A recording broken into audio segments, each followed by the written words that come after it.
அல்ஹம்துலில்லாஹ். இந்த நேரத்திற்குரிய பெரியவர்களே, சகோதரர்களே, ஹஜ்ரத் அவர்கள் நமக்கு முன்னால் சூரத்துல் அஹ்ஸாபினுடைய ஆயத்தை ஓதிவிட்டு தன்னுடைய பேச்சை ஆரம்பித்தார்கள். அந்த ஆயத்தினுடைய விளக்கத்தை ஹஜ்ரத் அவர்கள் சொன்னார்கள். அல்லாஹ் சொல்கின்றார், وَمَا كَانَ لِمُؤْمِنٍ وَلَا مُؤْمِنَةٍ إِذَا قَضَى اللَّهُ وَرَسُولُهُ أَمْرًا أَن يَكُونَ لَهُمُ الْخِيَرَةُ مِنْ أَمْرِهِمْ. அல்லாஹ்வும் ரசூலும் ஒரு விஷயத்தை முடிவு செய்து விட்டார். அல்லாஹ்வும் ரசூலும் ஒரு விஷயத்தை இப்படித்தான் நடக்க வேண்டும் என்பதாக தீர்மானித்து விட்டார். ஒரு முஃமினான ஆணுக்கோ பெண்ணுக்கோ அல்லாஹ் ரசூலுடைய கட்டளை, அவனால் முடிவு செய்யப்பட்ட விஷயங்களை மாற்றுவதற்குண்டான, மாறு செய்வதற்குண்டான எந்த விதமான அனுமதியும் கிடையாது. அவர்களுக்கு எந்த விதமான அனுமதியும் இல்லை. ஒருவேளை அவர்கள் அல்லாஹ்வுடைய ரசூலுடைய கட்டளைகளுக்கு, தீர்மானங்களுக்கு மாறு செய்வார்கள் என்று சொன்னால் அல்லாஹ் சொல்கின்றான், அவர்கள் தெளிவான வழிகேட்டில் இருந்து கொண்டிருக்கின்றார். கணியத்துக்குரிய அல்லாஹ்வுடைய ஈமான், அமல், இபாதத், தக்வா அனைத்து விஷயங்களும் எப்படி ஆண்களுக்கு அவசியமாக இருக்கின்றதோ அதே போன்றுதான் பெண்களுக்கும் அவசியமாக இருக்கின்றது. ஓதப்பட்ட ஆயத்தினுடைய மேலாயத்தில் அல்லாஹ் சுப்ஹானஹு வ தஆலா 10 தன்மைகளை அல்லாஹ் கூறுகின்றார். இன்னல் முஸ்லிமீன வல் முஸ்லிமாத்தி வல் முஃமினீன வல் முஃமினாத் என்று ஆரம்பிக்கப்படக்கூடிய ஆயத்திலே ஒவ்வொரு விஷயத்திலும் அல்லாஹ் முஸ்லிமான ஆண்கள், முஸ்லிமான பெண்கள், முஃமினான ஆண்கள், முஃமினான பெண்கள், உண்மை பேசக்கூடிய ஆண்கள், உண்மை பேசக்கூடிய பெண்கள், சதகா செய்யக்கூடிய ஆண்கள், சதகா செய்யக்கூடிய பெண்கள் என்பதாக அல்லாஹ் சுப்ஹானஹு வ தஆலா ஏறத்தாழ 10 தன்மைகளை, இதிலே 2 நபர்களையும், ஆண்களையும் பெண்களையும் சேர்த்து அல்லாஹ் பேசுகின்றார். கடைசியாக அல்லாஹ் சொல்லும் பொழுது அஅத்தல்லாஹு லஹும் மக்ஃபிரத்தன் வ அஜ்ரன் அதீமா, இப்படிப்பட்ட ஆண்கள், மேலும் இப்படிப்பட்ட அழகிய தன்மையுடைய பெண்கள், இவர்களுக்கு நாம் மக்ஃபிரத்தையும் தயார் செய்து வைத்திருக்கின்றோம், மேலும் அஜ்ரே அதீம் என்று சொல்லப்படக்கூடிய மகத்தான கூலியும் வைத்திருக்கின்றோம் என்பதாக அல்லாஹ் சொல்கின்றார். சங்கைக்கு அல்லாஹ்வே, இதெல்லாம் குர்ஆனில் எத்தனை இடங்களில் யா அய்யுஹல்லதீன ஆமனூ, ஈமான் கொண்டவர்களே என்பதாக அல்லாஹ் பேச்சை துவங்குகின்றான். அதனுடைய நோக்கம் ஆண்கள் மட்டும் அதிலே குறிப்பிடப்பட்டவர்கள் அல்ல, மாறாக அதற்குள் பெண்களும் வருவார்கள். ஆக குர்ஆனுடைய ஆயத்துகள், அஹ்காமாத்துகள் அனைத்தும் எப்படி ஆண்களுக்கு இருக்கின்றதோ அதே போன்று பெண்களுக்கும் இருந்து கொண்டிருக்கின்றன. அதே போன்று முஹம்மது ரசூலுல்லாஹ் ஸல்லல்லாஹு அலைஹி வஸல்லம் நபியாக அனுப்பப்பட்டார்கள். யாருக்காக? ஆண்களுக்காகவும் நபி, பெண்களுக்காகவும் நபி, சிறுவர்களுக்காகவும் நபி, வயது முதிர்ந்தவர்களுக்காகவும் ஸல்லல்லாஹு அலைஹி வஸல்லம் நபியாக இருக்கின்றார்கள். வாலிப ஆண்களுக்கும் நபி, வாலிப பெண்களுக்கும் நபி, எல்லோருக்கும் நபியாக அனுப்பப்பட்டவர்கள் தான் முஹம்மது ரசூலுல்லாஹ் ஸல்லல்லாஹு அலைஹி வஸல்லம். ஆக ஸல்லல்லாஹு அலைஹி வஸல்லமுடைய ரிசாலத் அனைவர்களுக்கும் உண்டானது. அல்லாஹ்வுடைய குர்ஆனுடைய அஹ்காமாத்துகள் ஆண்கள் பெண்கள் அனைவருக்கும் உண்டானது. ஆண்களுக்கு நிறைய சந்தர்ப்பங்கள் அல்லாஹ் ஏற்படுத்தி தந்திருக்கின்றார். நாங்கள் இப்படிப்பட்ட ஜோடுகளில் ஒன்று கூடுகின்றோம், ஜும்ஆக்களில் ஒன்று கூடுகின்றோம், எத்தனையோ பயானுடைய நிகழ்ச்சிகள் நடைபெறுகின்றது. ஆனால் இப்படிப்பட்ட சந்தர்ப்பங்கள் பெண்களுக்கு குறைவாகவே அமைகின்றது. ஆக பெண்களுடைய விஷயத்திலே இந்த ஜோடியினுடைய மக்சத், இதனுடைய மிக முக்கியமான எங்களுடைய நோக்கம், எப்படி ஆண்களை பற்றி நாங்கள் ஃபிக்ர் செய்கின்றோமோ அதே போன்ற பெண்களுடைய விஷயத்திலும் நாங்கள் கவலைப்பட வேண்டும். எங்களுடைய வீட்டில் உள்ள ஒவ்வொரு பெண்களும் மனைவி, அழகிய தன்மை உள்ள மனைவியாக, எங்களுடைய தாய், எங்களுடைய சகோதரி, எங்கள் வீட்டில் உள்ள மருமகள் அனைவர்களும் சாலிஹீன்களாக, முத்தகீன்களாக மாற வேண்டும். ஒரு ஆண் திருந்திவிட்டால் அது ஒரு நபரினுடைய வெற்றி என்பதாக சொல்லலாம், ஹிதாயத் என்பதாக சொல்லலாம். ஆனால் ஒரு பெண்ணிடத்திலே தக்வாவும் இறையச்சமும் வந்துவிட்டால், அல்லாஹ்வினுடைய சிந்தனை வந்துவிட்டால், முழு குடும்பத்தை, முழு சந்ததியை உருவாக்கக்கூடியவர்களாக அந்த பெண் மாறுகின்றார். சகோதரர்களே, ரசூலுல்லாஹ் ஸல்லல்லாஹு அலைஹி வஸல்லம் இடத்திலே சஹாபி பெண்மணிகள் வந்து சொன்னார்கள், யா ரசூலல்லாஹ், ஆண்களுக்கு நிறைய சந்தர்ப்பங்கள் கிடைத்து விடுகின்றது, அதிகமாக உங்களோடு இருக்கின்றார்கள், உங்களுடைய ஹதீஸ்களை கேட்கின்றார்கள். ஆனால் பெண்களாக எங்களுக்கு யா ரசூலல்லாஹ் அதிகமாக உங்களுடைய ஹதீஸ்களை கேட்கக்கூடிய சந்தர்ப்பங்கள் கிடைப்பதில்லை என்பதாக தங்களுடைய கோரிக்கையை முன்வைத்த பொழுது ரசூலுல்லாஹ் ஸல்லல்லாஹு அலைஹி வஸல்லம் வாரத்தில் ஒரு நாளை முடிவு செய்தார்கள். அந்த வாரத்தில் ஒரு நாள் பெண்களுக்காக ஸல்லல்லாஹு அலைஹி வஸல்லம் அவர்களுக்காக பயான் செய்தார்கள். அவர்களுக்கு ஹதீஸுடைய விஷயங்கள் எடுத்து கூறினார்கள் என்பதாக ரிவாயத்தில் காண கிடைக்கின்றது. ஆக எங்களுடைய நோக்கம் எப்படி ஆண்களிடத்திலே தீனுடைய விஷயத்தில் நாங்கள் கவலை கொள்கின்றோமோ, அதற்குண்டான முயற்சிகள் செய்யப்படுகின்றதோ, அதே போன்று ஒவ்வொரு வீட்டில் உள்ள பெண்களும் அவர்கள் தக்வாவுடையவர்களாக ஆகிவிட்டால் அவர்கள் முழு சந்ததி உருவாக்கக்கூடியவர்களாக ஆகிவிடுவார்கள். அது அந்த உன்னதமான நோக்கத்தோடு தான் எங்களுடைய இந்த மஜ்லிஸ் ஒன்று கூட்டப்பட்டிருக்கிறது. பெரியவர்களே, சகோதரர்களே, ஃபஜ்ரில் ஓதப்பட்ட ஆயத்தினுடைய கடைசி பகுதியில் அல்லாஹ் இப்படி சொல்கின்றான், இன்ன கைதகுன்ன அதீம்.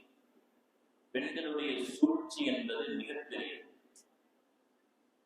அதே ரப்பு ஜல்ல ஷானஹு தஆலா சூரத்துல் நிசாவில் சொல்லும் பொழுது, இன்ன கைத ஷைத்தானி கான தஈஃபா, ஷைத்தானுடைய சூழ்ச்சி என்பது பலவீனமானது என்பதாக அல்லாஹ் சொல்கிறார்.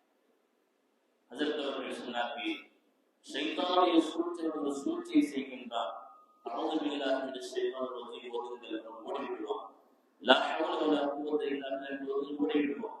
அவருடைய சூழ்ச்சி முடிந்துவிடும், அவருடைய சூழ்ச்சி முடிந்துவிடும்.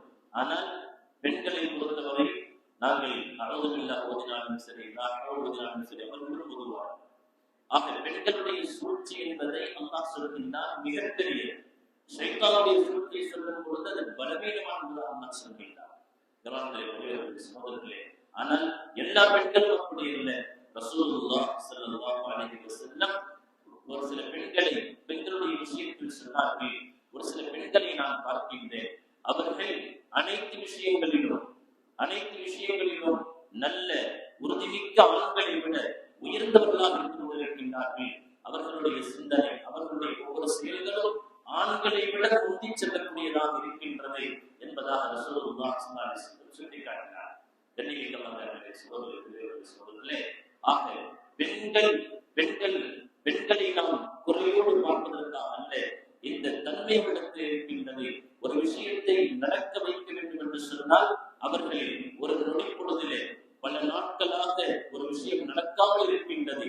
அவர்கள் நடக்க வைக்க வேண்டாம், ஒரு நொடி பொழுதிலே அதை நடக்க வைக்கின்றார்கள். அதற்குண்டான விஷயங்களை முயற்சிகளை செய்கின்றார்கள்.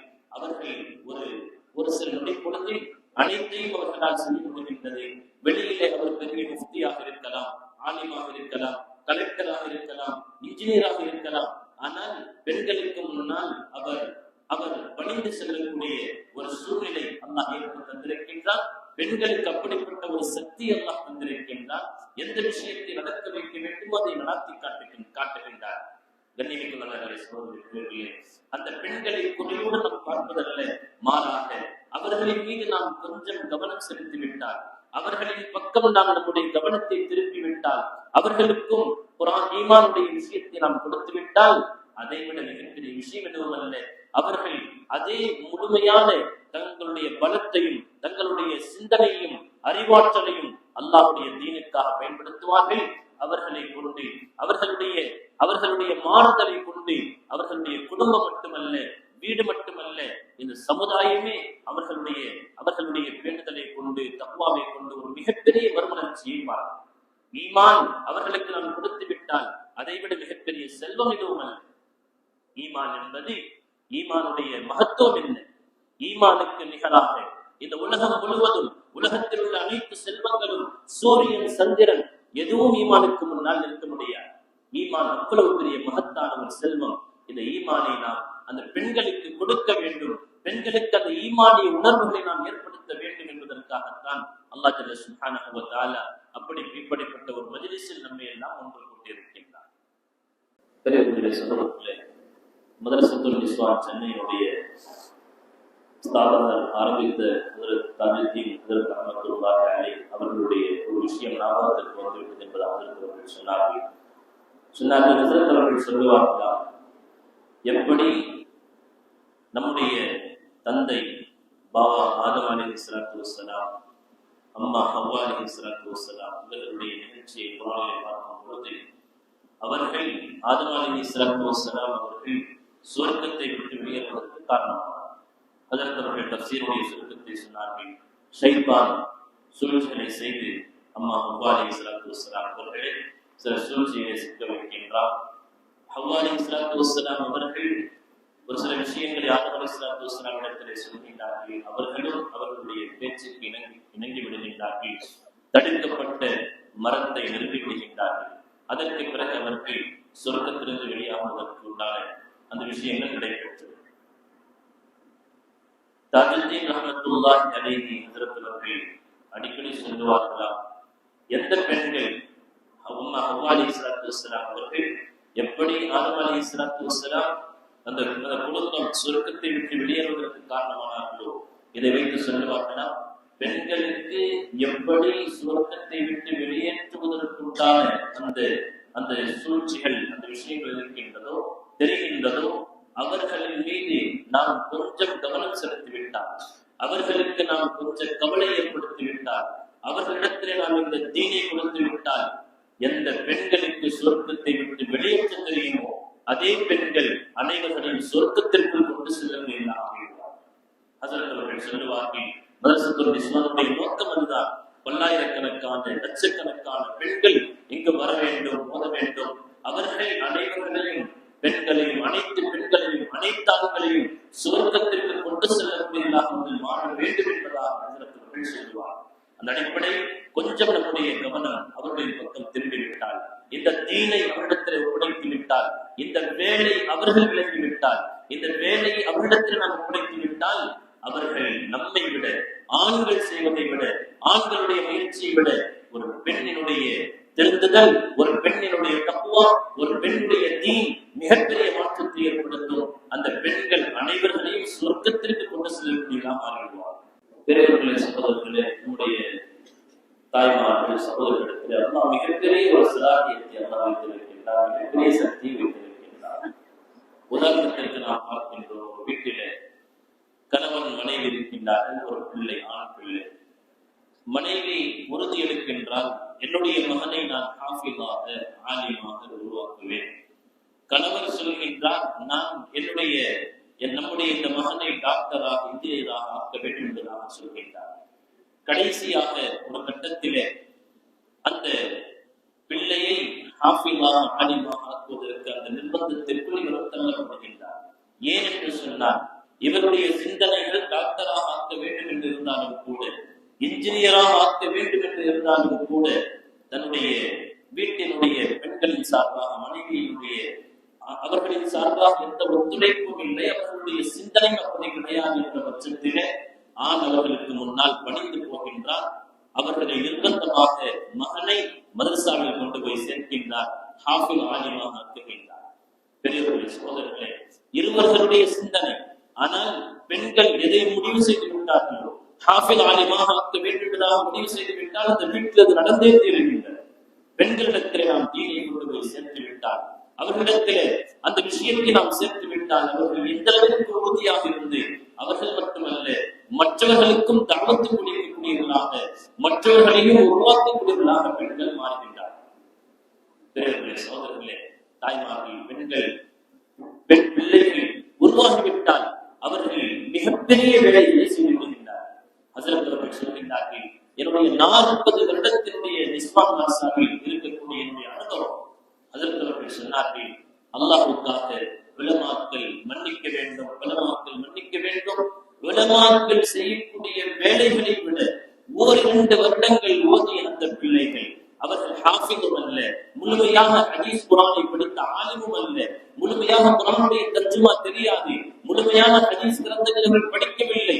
ஆனால் அவர்களுடைய உள்ளத்தில் ஊட்டப்படக்கூடிய அந்த தர்பியத்தும் சில குர்ஆனுடைய ஆயத்துகளும் ஹதீஸ்களும் எவ்வளவு பெரிய வேலைகள் செய்கிறார்கள் சொன்னால், பெரும் பெரும் உலமாக்களை கொண்டு கூட நடைபெறாது அப்படிப்பட்ட சாதனைகளை, மாற்றங்களை அந்த பெண்கள் செய்து விடுகின்றார்கள். அல்ஹம்துலில்லாஹ் என்பதாக நம்முடைய அனுபவத்தை சொல்கின்றார்கள். ஒரு உதாரணத்தை சொன்னார்கள். ஒரு பிள்ளை, ஒரு மாணவி மதரசாவிலே தாஃபிலா சேருகின்றார். சேர்ந்து சில நாட்கள் முழுமையாக அந்த கோர்ஸை முகல்லிமாவை முடிக்கவில்லை. சில நாட்கள் ஓதிவிட்டு ஓதக்கூடிய காலங்களில் மதரசாவிலே எப்படி நாம் 5 வக்து தொழுகின்றோமோ, மதரசாவினுடைய தர்த்தீபில் 9 வக்துகள் கண்டிப்பாக தொழ வேண்டும். 5 வக்து தொழுகை, இது அல்லாமல் இஸ்ராக்குடைய தொழுகை, லுஹாவுடைய தொழுகை, அவ்வாபியினுடைய தொழுகை, அதே போன்று தஹஜ்ஜுடைய தொழுகை, 9 வக்து தொழுகை வழக்கம் உள்ள அந்த மாணவி மதரசாவிலே விடுமுறை விடப்படுகின்றது. வீட்டிற்கு செல்கின்றால் முதல் நாள், வீட்டிற்கு சென்ற முதல் நாள் இரவு நேரம், தஹஜ்ஜுடைய நேரம், முதல் இரவு வீட்டிற்கு சென்று லீவிலே சென்றிருக்கின்றால் முதல் இரவிலே தஹஜ்ஜுடைய தொழுகையில் எழுந்து அல்லாஹ்விடத்திலே கையேற்றுகின்றார், அழுகின்றால் தஹஜ்ஜுக்கு தொழுதுவிட்டு யா அல்லாஹ், யா அல்லாஹ், என்னுடைய தந்தையை தொழுகையாளியாக ஆக்கிவிடு என்பதாக அழுது கொண்டே இருக்கின்றார். தந்தையினுடைய தூக்கம் கலைகின்றது. எழுந்து பார்க்கின்றார், எங்கிருந்து சத்தம் வருகின்றது? அந்த அறையிலிருந்து சத்தம் வருகின்றது. அங்கு சென்று பார்க்கின்றார், மகள் அழுது கொண்டிருக்கின்றார். யா அல்லாஹ், என்னுடைய தந்தையை தொழுகையாளியாக ஆக்கிவிடு. தேம்பி தேம்பி அழுகின்றார். இதை பார்த்து அந்த அந்த தந்தையினுடைய உள்ளம் அது உருக்கமாகின்றது. தந்தையினுடைய உள்ளம் உள்வாங்குகின்றது. உடனே அவர் சத்தமாக சொல்கின்றார், மகளே, நீ இவ்வளவு அழ வேண்டாம். இன்று ஃபஜ்ர் தொழுகையிலிருந்து நான் தொழுகை ஆரம்பித்து விடுகின்றேன். இன்ஷா அல்லாஹ் நான் தொழுது கொள்ளுவேன். இன்ஷா அல்லாஹ் பார்ப்போம் என்பதாக சொல்லவில்லை. மாறாக, மகளே, நீ இவ்வளவு கவலைப்பட வேண்டாம், இவ்வளவு அழ வேண்டாம். இன்று ஃபஜ்ர் தொழுகையிலிருந்து நான் தொழுகையை ஆரம்பித்து விட்டேன். ஹஸரத் அவர்கள் சொல்கின்றார்கள், அந்த நபரை பார்ப்பதற்காக எத்தனை ஜமாஅத்தினுடைய சாத்திகள் சென்றிருப்பார்கள், பார்த்திருப்பார்கள், மற்றவர்களும் பார்த்திருப்பார்கள், பேசியிருப்பார்கள், தொழுகையுடைய விஷயத்தை ஆர்வப்படுத்தியிருப்பார்கள், அவரை பற்றி கவலைப்பட்டிருப்பார்கள். ஆனால் அவர் தொழுகைக்காக வரவில்லை, அவருடைய உள்ளம் மாறவில்லை. ஆனால் தன்னுடைய மகனுடைய ஒரு அமல், அந்த மகள் தன்னுடைய மாலிக்கிடத்திலே, ஹாலிக்கிடத்திலே, ரப்பிடத்திலே முழுமையான நம்பிக்கையோடு கையேற்றுகின்றால், யா அல்லாஹ், என்னுடைய தந்தை தொழுகையாளியாக ஆக்கிவிடு. அந்த மகளினுடைய அந்த கவலை, உருக்கமான துஆ உள்ளத்தை மாற்றுகின்றது. தொழுகையாளிகளாக ஃபஜ்ருடைய தொழுகை, இந்த தொழுகை ஆரம்பித்து தொழுது கொண்டிருக்கின்றார் என்று சொன்னால், உண்மையில் அல்லாஹ் பெண்களிடத்திலே மிகப்பெரிய ஒரு சக்தியை வைத்திருக்கின்றார். அவர்கள் இந்த விஷயத்தை உள்வாங்கிவிட்டால் குடும்பத்தினுடைய, அந்த ஊரினுடைய, குடும்ப சமுதாயத்தினுடைய ஹிதாயத்திற்கு அவர்கள் காரணமாகுவார்கள். இப்படிப்பட்ட வைரம் போன்றவர்கள், வைடூரியம் போன்றவர்கள் அவரிடத்திலே கொடுத்து விட்டால் மிகப்பெரிய வேலையை செய்வார்கள். அவர்களின் பக்கம் நாம் கொஞ்சம் கவனம் செலுத்தக்கூடாதா? அவர்களுடைய விஷயத்தில் நாம் கவலைப்படக்கூடாதா? அதற்காகத்தான் நாங்கள் எல்லாம் இங்கு சென்றிருக்கின்றோம். பெரியவர்களே, சகோதரர்களே, பெண்களுடைய வேலை என்பது பெரிய அமானிதம் என்று கொடுக்கப்பட்டிருக்கிறது. அல்லாஹ் குர்ஆனில் சொல்லும் பொழுது, அர்ரிஜாலு கவ்வாமூன அலன் நிஸா, ஆண்களை பெண்களுக்கு பொறுப்புதாரிகளாக, அவர்கள் மீது ஆதிக்கம் செலுத்தக்கூடியவர்களாக ஆக்கியிருக்கின்றோம், பொறுப்புதாரியாக ஆக்கியிருக்கின்றோம் என்பதாக நான் சொல்கிறேன். துன்யாவுடைய விஷயத்திலே அவர்களுக்கு நல்ல துணிகளை வாங்கி கொடுக்கின்றோம், அவர்களுக்கு நல்ல உணவுகளை கொடுக்கின்றோம், உலகத்தினுடைய சௌகரியங்களை செய்து கொடுக்கின்றோம். இது மட்டும் எங்களுடைய பொறுப்பல்ல. எப்படி துன்யாவுடைய விஷயத்தில் நாங்கள் பொறுப்புதாரியாக இருக்கின்றோமோ, அதே போன்று தீனுடைய விஷயத்திலும், குர்ஆனுடைய விஷயத்திலும், அவர்களை சுவர்க்கம் வரை கொண்டு செல்லக்கூடிய விஷயத்திலும் நாம் பொறுப்புதாரியாக இருந்து கொண்டிருக்கின்றோம். சங்கீதத்திலே இந்த பொறுப்பை நாம் உணர்ந்து நாங்கள் எங்களுடைய பெண்களை, எங்களுடைய தாய்மார்களை, சகோதரிகளை நாங்கள் உருவாக்க வேண்டும். அவர்களுக்கு இந்த வேலையை, இந்த தீனை அவரிடத்தில் நாங்கள் கொண்டு சேர்க்க வேண்டும். அவர்கள் பொறுப்பை எடுத்து விட்டால் எங்களை விட அவர்கள் சிறந்தவர்களாக அவர்கள் அதை செய்வார். அல்லாஹ் தாஜுதீன் ரஹ்மத்துல்லாஹி அலைஹி அவர்கள் தூரநோக்கு சிந்தனையோடு 65 ஆண்டுகளுக்கு முன்னால் இந்த மதரசத்துல் நிஸ்வான் என்ற மிகப்பெரிய ஒரு விதை அவர்கள் விதைத்தார். அல்ஹம்துலில்லாஹ், அவர்களுடைய தூரநோக்கு சிந்தனை ஒவ்வொரு மாணவியும் ஹிதாயத் அடைந்த மாணவியாக, அவளை கொண்டு ஹிதாயத்தை பரவக்கூடிய மாணவியாக அந்த மாணவியை உருவாக்க வேண்டும் என்ற கவலை ஹஸ்ரத் அவர்களுக்கு இருந்தது. ஹஸ்ரத் அவர்கள் சொல்கின்றார்கள், எங்களுடைய மதரசாவிலே நாங்கள் ஹாஃபிதாக ஆக்குவது கிடையாது, மிகப்பெரிய ஆலிமாக ஆக்குவது கிடையாது, நடுத்தரமான பாடத்திட்டங்களை வைத்திருக்கின்றோம். அவர்களுக்கு குர்ஆனுடைய சில தர்ஜுமாக்கள், குர்ஆனுடைய சில சூறாக்களுடைய தர்ஜுமாக்கள், முத்தஹப் ஹதீஸுடைய சில தர்ஜுமாக்கள், மேலும் அரபியினுடைய சில அரபியினுடைய இலக்கண கிதாபுகளிலே ஆரம்ப கிதாபுகள், ஒரு சில பாடத்திட்டத்தை நாங்கள் வைத்திருக்கின்றோம். ஒரு மனிதன் எங்களுடைய பிள்ளை நாங்கள் ஹாஃபில் ஆக்க வேண்டும், சேர்த்துக் கொள்ளுதல் என்று சொன்னால் நாங்கள் சேர்ப்பது கிடையாது. நாங்கள் அவர்களிடத்திலே எங்கு நடக்கின்றது அங்கு சென்று சேர்த்துக் கொள்ளுங்கள் என்பதாக சொல்கின்றோம். நிர்பந்தமாக அவர்கள் எங்கே நாங்கள் சேர்ப்பது என்பதாக கேட்டால் அவர்களுக்கு நாங்கள் அடையாளம் சொல்லிவிடுவோமே தவிர மற்றபடியாக எங்களுடைய மதரசாவிலே ஹாஃபிலாகவோ மிகப்பெரிய ஆலிமாவாகவோ அவர்களை உருவாக்குவது கிடையாது. இது எங்களுடைய முடிவு அல்ல. அல்லாமா அபூ ஸுலூத் ரஹ்மத்துல்லாஹி அலைஹி அவர்கள் மிகப்பெரிய கர்நாடகாவினுடைய அமீரே ஷரியத் தாருல் உலூம் சபீலுர் ரிஷாதினுடைய முதல்வர் ஹஜ்ரத் அவர்கள் இந்த தாலீமி கமிட்டியினுடைய ஆரம்ப கூட்டத்திலே ஹஜ்ரத் அவர்கள் வந்திருந்தார். அவர்கள் மிகப்பெரிய நம்முடைய மதரசாவினுடைய மிகப்பெரிய பொறுப்புதாரியாக ஆலோசகராக இருந்தார். ஹஜ்ரத் அவர்கள் மஸ்ஜிதில் உட்காரும் பொழுது அனைவர்களும் உட்கார்ந்திருந்தார்கள். அதிலே மிகப்பெரிய உலமாக்களும் இருந்தார்கள். அதே நேரத்திலே துன்யாவுடைய ரீதியில மிகப்பெரிய உயர்ந்த படிப்பை படித்தவர்கள் ஆடிட்டர் உபைதுல்லா ஹாஜியார் அவர்கள் இது போன்ற மிகப்பெரியவர்கள் இருந்தார்கள். அந்த நேரத்திலே பாடத்திட்டத்தை பற்றி ஒரு பேச்சு வந்தது. பேச்சு வரும் பொழுது ஹஜ்ரத் அவர்கள் கேட்டார்கள், நீங்கள் என்ன பாடம் நடத்துகின்றீர்கள்? ஹஜ்ரத் அவரிடத்திலே சொல்லப்பட்டது, இப்படியாக நாங்கள் குர்ஆனுடைய சில சூறாக்களுடைய தர்ஜுமாவை நாங்கள் சொல்லிக் கொடுக்கின்றோம். முன்தகப் ஹதீஸுடைய தர்ஜுமாக்கள் கஸஸுல் நபியின் என்ற கிதாபை நாங்கள் அரபியில் நடத்துகின்றோம். அதே போன்ற ஒரு சில மின்ஹாஜுல் அரபியா போன்ற ஆரம்ப பாடங்களை இலக்கணங்களை நாங்கள் நடத்துகின்றோம். ஹஜ்ரத் அவர்கள் சொன்னார்கள், இது மிக சிறந்த பாடத்திட்டமாக இருக்கின்றது. ஹஜ்ரத் அவர்கள் சொன்னார்கள், பெண்களை நீங்கள் அறிவு இல்லாமல் ஜாஹிலாவாக அவர்களை இல்மு இல்லாமலும் வைக்காதீர்கள். அதே நேரத்திலே அவர்களை மிகப்பெரிய ஆலிமாவாகவும் நீங்கள் மாற்றிவிடாதீர்கள். என்று சொன்னால் அவர்களை நீங்கள் இல்மை கொடுக்காமல் விட்டுவிட்டால் உங்களை வேலை செய்ய விட மாட்டார்கள். அவர்களை நீங்கள் ஆலிமாவாக மிகப்பெரிய ஹதீஸுடைய கிதாபுகளை படித்து அனைத்து மசாயிலும் தெரிந்த ஆலிமாவாக நீங்கள் ஆக்கிவிட்டால் அவர்கள் வீடுகளிலே ஃபத்வாக்களை கொடுப்பார்கள். நீங்களும் ஆலிமாக இருப்பீர்கள், அவர்களும் ஆலிமாவாக இருப்பார்கள். உங்களுடைய ஃபத்வாவும் வெளியேறும், அவர்களும் ஃபத்வா கொடுப்பார்கள். உங்களுடைய ஃபத்வா பின்தங்கிவிடும், அவர்களுடைய ஃபத்வா முன்னேறிவிடும். ஆக அவர்களை ஆலிமாவாக முஃப்தியாவாக ஆக்குவது நோக்கமல்ல. ஒவ்வொரு பெண்மணிகளையும் சிறந்த தர்பியத் உள்ள பெண்மணிகளாக தக்வாவுடையவர்களாக அவர்களை உருவாக்குவதுதான் நம்முடைய மதரசாவுடைய நோக்கமாக இருந்து கொண்டிருக்கின்றது. ஹஜ்ரத் அவர்கள் சொல்கிறார்கள், ஆனால் அல்ஹம்துலில்லாஹ் நாங்கள் வரத்திலில் குர்ஆன தரத்தீலா குர்ஆனை தஜ்வீதோடு நிறுத்தி நிதானமாக ஓதுமாறு அல்லாஹ் குர்ஆனிலே கட்டளையிடுகின்றான். அந்த அடிப்படையிலே முழுக்க தஜ்வீதின் மீது முழுக்க கவனம் செலுத்தப்படுகின்றது.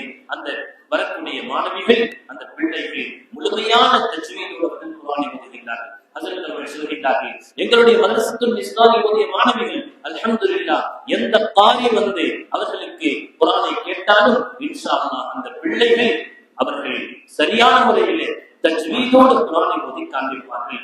அந்த அளவிற்கு அதிலே முழு கவனத்தை செலுத்துகின்றோம். குர்ஆனில் முழு கவனத்தை செலுத்துகின்றோம், தஜ்வீதில் முழு கவனத்தை செலுத்துகின்றோம். லேசான அரபி கிதாபுகளை சொல்லிக் கொடுத்து அவர்களை தர்பியத் உள்ளவர்களாக அவர்களை தக்வாவுடையவர்களாக உருவாக்குவது முயற்சி செய்கின்றோம். அதே போன்று பெண்களை பேச்சாளர்களாக ஆக்குவதோ அது எங்களுடைய நோக்கமும் அல்ல. அதற்கு சொல்கின்றார்கள், எங்களுடைய மதரசாவிலே 6 நம்பர் அது போன்ற சில விஷயங்களை முதாக்கரா செய்வதாக இருந்தாலும் உட்கார்ந்து பேசுவார். அதே போன்று தங்களுக்கு மத்தியிலே ஒரு சில பெண்மணிகளுக்கு முன்னால் அவர்கள் ஒரு நிதானமான குரலில் அவர்கள் பேசுவார். சத்தமாக பேசுவதோ மைக்கை பிடித்து பேசுவதோ பேச்சாளர்களாக ஆக்குவதோ அது எங்களுடைய நோக்கம் அல்ல. மௌலானா இலியாஸ் ரஹ்மத்துல்லாஹி அலைஹி அல்லாஹ் அவர்களுடைய உரை பிரகாசமாக்குவாராக. அவர்கள் இந்த வேலை ஆரம்பித்தவர்கள் தீனுடைய அவர்களுடைய வேலை அவர்கள் சொல்லுவார்கள், பெண்களுடைய வேலை மிக முக்கியமானது, மிக கவனமானது. அதே நேரத்திலே பெண்களுடைய வேலை மிக தேவையானது, முக்கியமானது. அதே நேரத்திலே நாசூக்கானது, மிகவும் நிதானமாக செய்யப்பட வேண்டிய ஒன்று. அதிலே கொஞ்சம் முன்பின்னாக விட்டாலும் அது மிகப்பெரிய ஃபித்னாக்களை ஏற்படுத்தும். ஹஜ்ரத் அவர்கள் சொல்லுவார்கள், எந்த அளவிற்கு என்று சொன்னால் பெண்கள் தங்களுடைய கைகளிலே வளையல் அணிகின்றார்கள். அந்த வளையல் கண்ணாடி வளையலாக இருக்கின்றது. அந்த கண்ணாடியினுடைய 2 கண்ணாடி உரசக்கூடிய அந்த சப்தமும் கூட பக்கத்தில் உள்ள பெண்ணுக்கு கேட்கக்கூடாது. ஆண்களுக்கு அல்ல, சபையிலே உட்கார்ந்து இருக்கின்றார்கள். பெண்களுக்குள்ளும் அந்த கண்ணாடி வளையலுடைய சப்தம் கூட கேட்கக்கூடாது. அந்த நஸாக்கத்தோடு நாசத்தோடு நிதானமாக பெண்களுடைய வேலை செய்யப்படுகின்றது. ஆகவேதான் எங்களுடைய மதரசாவிலே அல்ஹம்துலில்லாஹ் சொல்கின்றார்கள், பெண்களை பேச்சாளர்களாக நாங்கள் ஆக்குவது கிடையாது. அவர்கள் முதாக்கரா செய்தாலும் உட்கார்ந்து தான் பேசுவார்கள், நின்று பேச மாட்டார்கள். உட்கார்ந்து நிதானமான குரலில் முதாக்கரா செய்வார்கள். இது போன்ற அடிப்படையில் அல்ஹம்துலில்லாஹ் எங்களுடைய மதரசத்துல் நிஸ்வான் இந்த தர்ஜி நடந்து கொண்டிருக்கின்றது. அதற்கு சொல்கிறார்கள், எங்களுடைய சில உலமாக்களுக்கு கூட கவலைக்குரிய விஷயம், அவர்கள்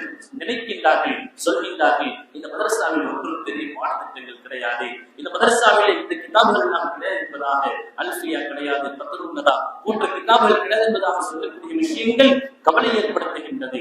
இந்த அனைத்து பாடத்திட்டங்களும் அனைத்து விஷயங்களும் அமீர் ஷரீத் கர்நாடகாவாக இருந்து அல்லாமா அபூ சௌத் ரஹ்மத்துல்லாஹி அலைஹி அவர்களுடைய வழிகாட்டுதல் படிதான் இதுவெல்லாம் நடந்து கொண்டிருக்கின்றது. அல்ஹம்துலில்லாஹ் இந்த தர்த்தீபில் பெரியவர்களுடைய காட்டிய தர்த்தீபில் அல்லாஹ் ஹிதாயத்தை வைத்திருக்கின்றான். தூரநோக்கு சிந்தனையோடு முடிவு செய்யப்பட்ட விஷயங்கள் தான் நடைபெற்றுக் கொண்டிருக்கின்றது. அந்த ஒரு மிகப்பெரிய ஒரு வேலையை நாங்கள் உள்வாங்குவதற்காக தான் நாங்கள் ஒன்று சேர்ந்திருக்கின்றோம். பெரியவர்களே, சகோதரர்களே, நம்முடைய வேலையில் நாம் மிகவும் கவனமாக இருக்க வேண்டும். இரண்டு எதிரிகள் இருக்கின்றன. ஒன்றாவது ஷைத்தான், இரண்டாவது நஃப்ஸ். ஷைத்தானை பற்றி அல்லாஹ் பேசும் பொழுது யா அய்யுஹல்லதீன ஆமனூ லா தத்தபிஉ குதுவாத்தி ஷைத்தான், நீங்கள் ஷைத்தானுடைய அடிச்சுவடுகளை பின்பற்றி விடாதீர்கள், அவனுடைய பேச்சுக்களை நீங்கள் கேட்டுவிடாதீர்கள், அவன் உங்களுடைய பகிரங்கமான விரோதி என்பதாக அல்லாஹ் எங்களுக்கு அடையாளப்படுத்துகின்றார். சங்கைக்கு அல்லாஹ்களே, அந்த ஷைத்தான் அவன் ஆதம் அலைஹிஸ்ஸலாத்து வஸ்ஸலாம் அவர்கள் வெளியேறுவதற்கு காரணமாக ஷைத்தான் அவன் மிகப்பெரிய சூழ்ச்சிகள் செய்கின்றான். ஆனால் அவனுடைய சூழ்ச்சி பலவீனமானது. நாம் அல்லாஹ்விடத்திலே பாதுகாவல் கொண்டே இருக்க வேண்டும். லா ஹவ்ல வலா குவத்த இல்லா பில்லாஹ் ஓதிக்கொண்டே இருக்க வேண்டும். அஊது பில்லாஹி மினஷ் ஷைத்தானிர் ரஜீம் ஓதிக்கொண்டே இருக்க வேண்டும். ஷைத்தானுடைய வழிகேடு எப்படிப்பட்டது என்று சொன்னால், அனைத்து காரியங்களையும் அவன் செய்துவிட்டு கியாமத்தினுடைய நாளில் ஹஸரத் அவர்கள் சொல்கிறார்கள், நரகவாசிகள் அவர்களுக்கும் ஒரு மீட்டிங் நடக்கும் போட்டிருக்கின்றது. அவர்கள் பேசிக் கொள்வார்கள், எங்களை வழிகெடுத்த, எங்களை இந்த நிலையை காக்கின அந்த ஷைத்தானிடத்தில் நாம் சென்று பேசுவோம் என்பதாக அவர்கள் அனைவரும் ஒன்று கூடி ஷைத்தானை சந்திப்பார்கள். அவர் நெருப்பினால் ஆன மெம்பரில் உட்கார்ந்து கொண்டிருப்பார். இவர்கள் சென்று சொல்லுவார்கள், நீதானே எங்களை வழிகெடுத்தாய், நாங்கள் நரகத்திற்கு வருவதற்கு நீதானே காரணமாக இருந்தாய் என்பதாக சொல்லும் பொழுது அவன் பேசக்கூடிய பேச்சுக்களை அல்லாஹ் குர்ஆனிலே பதிவு செய்திருக்கின்றான். எப்பொழுது அனைத்து தீர்ப்புகளும் ஆகிவிட்டதோ, சுவர்க்கவாசிகள் சுவர்க்கத்திலே, நரகவாசிகள் நரகத்திலே, இரண்டுக்கும் மத்தியில் ஆராஃப் என்ற பகுதியிலே ஒரு கூட்டம் அனைத்து தீர்ப்புகள் வழங்கப்பட்டு விட்டதோ, அதற்கு பிறகு ஷைத்தான் பேசுவான், இன்னல்லாஹ் வஅதக்கும் வஅதல் ஹக்கி, அல்லாஹ் உங்களுக்கு சத்தியமான வாக்குறுதிகளை குர்ஆனின் மூலமாக அல்லாஹ் உங்களுக்கு கொடுத்தார். நான் உங்களுக்கு போலித்தனமான வாக்குறுதிகளை கொடுத்தேன். நான் ஒன்றும் செய்யவில்லை, உங்களை அழைத்தே நீங்கள் வந்து விட்டீர்கள். மாக்காலடி அழைப்பும் சொல்தான், என்னிடத்தில் எந்த ஆதாரமும் கிடையாது. எந்த ஆதாரமும் இல்லாமல் நான் லேசாக உங்களை ஒரு செய்கை செய்தேன், உங்களை அழைத்தேன், நீங்கள் என்னுடைய அழைப்புக்கு பதில் சொன்னீர்கள். ஆனால் அல்லாஹ்வுடைய வாக்குறுதி சத்தியமானதாக இருப்பதை அதை நீங்கள் ஏற்றுக்கொள்ளவில்லை என்பதாக சொல்லிவிட்டவன் சொல்லுவான், இன்றைய நாளில் என்னை குறை சொல்லாதீர்கள், உங்களை நீங்களே படித்துக் கொள்ளுங்கள், உங்களை நீங்களே குறை சொல்லிக் கொள்ளுங்கள். மா அல்லது முஸ்லிமைக்கும் இன்றைய நாள் எப்படிப்பட்ட நாள் தெரியுமா? நானும் உங்களுக்கு உதவ முடியாது, நீங்களும் எனக்கு உதவ முடியாது. எந்த அளவிற்கு என்று சொன்னால் அவர் சொல்லுவார், இன்னி கஃபர்து பிமா அஸ்ரக்தும் மின் கப்ல், உங்களுடைய குஃப்ர், ஷிர்க், உங்களுடைய பாவங்கள், இதை கொண்டு நானே வெறுப்படைந்திருக்கின்றேன், இந்த இடத்தை விட்டு செல்லுங்கள் என்பதாக அவர் சொல்லுவார். சங்கைக்குரிய அப்படிப்பட்ட ஷைத்தானுடைய சூழ்ச்சிகளை விட்டும் நம்மை நாம் பாதுகாத்துக் கொள்ள வேண்டும். நாம் செய்யக்கூடிய வேலைகளில் மிக கவனமாக இருக்க வேண்டும் என்று சொன்னால், ஷைத்தானுடைய நஃப்ஸுடைய சூழ்ச்சிகளை விட்டு நாம் பாதுகாப்பாக இருக்க வேண்டும். இரண்டாவது மிகப்பெரிய விரோதி நஃப்ஸ். எந்த அளவிற்கு என்று சொன்னால், நபிமார்களும் அதற்கு அதில் விதிவிலக்கல்ல. சூரத்துல் யூசுஃபிலே யூசுப் அலைஹிஸ்ஸலாத்து வஸ்ஸலாமுடைய கூற்று அல்லாஹ் பதிவு செய்கின்றான், வமா உபர்ரி நஃப்ஸி, என்னுடைய நஃப்ஸ் பரிசுத்தமானது என்பதாக நான் சொல்லவில்லை. இன்னல் நஃப்ஸல் அம்மாரத்தும் பிஸ்ஸூ, நிச்சயமாக நஃப்ஸ் என்பது அது பாவத்தின் பக்கம், மானக்கேடான விஷயங்களின் பக்கம் அது இழுக்கக்கூடியது, அது அந்த பக்கம் தள்ளக்கூடியது என்பதாக தன்னுடைய நஃப்ஸை நான் பரிசுத்தப்படுத்தவில்லை. நஃப்ஸ் என்பது பாவத்தின் பக்கம் கொண்டு செல்லக்கூடியது என்பதாக யூசுப் அலைஹிஸ்ஸலாத்து வஸ்ஸலாம் அவர்கள் சொன்ன விஷயத்தை அல்லாஹ் குர்ஆனில் பதிவு செய்திருக்கின்றார். சங்கைக்குரிய அல்லாஹ்வின் பெரியவர்களே, சகோதரர்களே, ஆகவேதான் ரசூலுல்லாஹ் ஸல்லல்லாஹு அலைஹி வஸல்லமுடைய ரிவாயத்தினுடைய கருத்து, நீங்கள் சுவர்க்கத்திற்கு செல்ல வேண்டுமா? இரண்டே அடிகள் தான். ஒரு அடி நீங்கள் நஃப்ஸின் மீது ஒரு அடியை எடுத்து வைத்து விட்டால் அடுத்த அடி நீங்கள் சுவர்க்கத்திற்கு சென்று விடலாம். நஃப்ஸினுடைய ஷைத்தானுடைய சூழ்ச்சி வெளிரங்கத்தில் என்று சொன்னால் நஃப்ஸுடைய சூழ்ச்சி எங்களுடைய உள்ளிருந்து கொண்டே எங்களுக்கு நெருக்கமாக இருந்து கொண்டு நஃப்ஸுடைய சூழ்ச்சிகள் நடைபெற்றுக் கொண்டிருக்கின்றது. ஆக நாங்கள் ஷைத்தானுடைய நஃப்ஸுடைய சூழ்ச்சிகளை விட்டும் அல்லாஹ்விடத்திலே பாதுகாப்பும் தேட வேண்டும். நாம் பாதுகாப்பாகவும் இருக்க வேண்டும். அப்பொழுதுதான் எங்களுடைய வேலையை நாங்கள் செய்ய முடியும். அதே போன்று நஃப்ஸை ஒரு ஆண்களை வென்றெடுக்க முடியும் என்று சொன்னால் நஃப்ஸும் ஷைத்தானும் பெண்களை எப்படிப்பட்ட விளக்கத்தில் கொண்டு செல்ல முடியும்? பெண்களிலே நபிமார்களுடைய நபி ஸல்லல்லாஹு அலைஹி வஸல்லம் மனைவிமார்களை பற்றி அல்லாஹ் பேசுகின்றான். அல்லாஹ் சொல்கின்றான், யா அய்யுஹன் நபியு குல் லி அஸ்வாஜிக, உங்களுடைய மனைவிமார்களை அழைத்து யா ரசூலல்லாஹ் நீங்கள் பேசுங்கள், நீங்கள் சொல்லுங்கள், இன் குன்துன்ன துரிதல் ஹயாத்தத் துன்யா வ ஸீனத்தஹா, உங்களுக்கு உலகத்தினுடைய செல்வங்கள் வேண்டுமா, பணம் காசுகள் வேண்டுமா, திர்ஹம் தினார்கள் வேண்டுமா, நான் உங்களுக்கு கொடுத்து விடுகின்றேன், உங்களை அனுப்பி விடுகின்றேன்.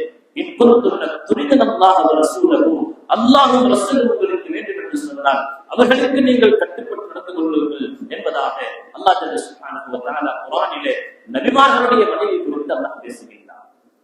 நபிமார்களுடைய மனைவியாக இருந்தாலும் அவர்களுக்கும் தர்பீத் செய்யப்படுகின்றது. இல்லை என்று சொன்னால் அவர்களிடத்திலும் ஷைத்தானும் நஃப்ஸும் அவர்களை வெளியெடுக்க முடியும் என்பதை குர்ஆன் சொல்கின்றது. அடுத்தடுத்த ஆயத்தில் அல்லாஹ் சொல்கிறார், யா நிசாஅன் நபியே, நபியினுடைய மனைவிமார்களே, நீங்கள் ஒரு பாவத்தை செய்தால் உங்களுக்கு இரட்டிப்பான பாவம் எழுதப்படும். அதே நேரத்திலே நீங்கள் அல்லாஹ் ரசூலுக்கு நீங்கள் கட்டுப்பட்டு நடந்தால் உங்களுக்கு இரட்டிப்பான நன்மைகள் எழுதப்படும் என்பதாக அல்லாஹ் சொல்கிறார். அடுத்த ஆயத்திலே அல்லாஹ் சொல்லும் பொழுது, யா நிசாஅன் நபியே லஸ்துன்ன கஅஹதின் மினன் நிசா, உலகத்தினுடைய பெண்களை போன்ற நீங்கள் அல்ல, உங்களுக்கு ஒரு அந்தஸ்து இருக்கின்றது என்பதாக அல்லாஹ் சொல்லிவிட்டு அடுத்தடுத்து சில வகுப்புகளை அல்லாஹ் சொல்லும் பொழுது, ஃபலா தஹ்தஅன பில் கௌல், நீங்கள் பேசும் பொழுது நெளிந்து குலைந்து பேசாதீர்கள். வகுல்ன கௌலன் மஅரூஃபா, நீங்கள் தெளிவான பேச்சை நீங்கள் நெளிந்து குலைந்து பேசாமல் நீங்கள் தெளிவாக பேசுங்கள். அதற்கு சொல்லி காட்டினார்கள், ஒரு போன் கால் வருகின்றது, ஹலோ என்பதாக சொன்னால் நெளிந்து குலைந்து பதில் சொல்வதல்ல.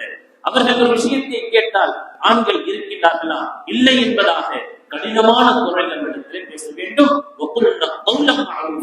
அவர்கள் கேட்ட கேள்விக்கு பதிலும் சொல்ல வேண்டும். அதே நேரத்திலே எங்களுடைய அந்த வார்த்தை, பெண்களுடைய அந்த வார்த்தையிலே கடினத்தன்மையும் இருக்க வேண்டும். இல்லை என்று சொன்னால் என்ன நடக்கும்?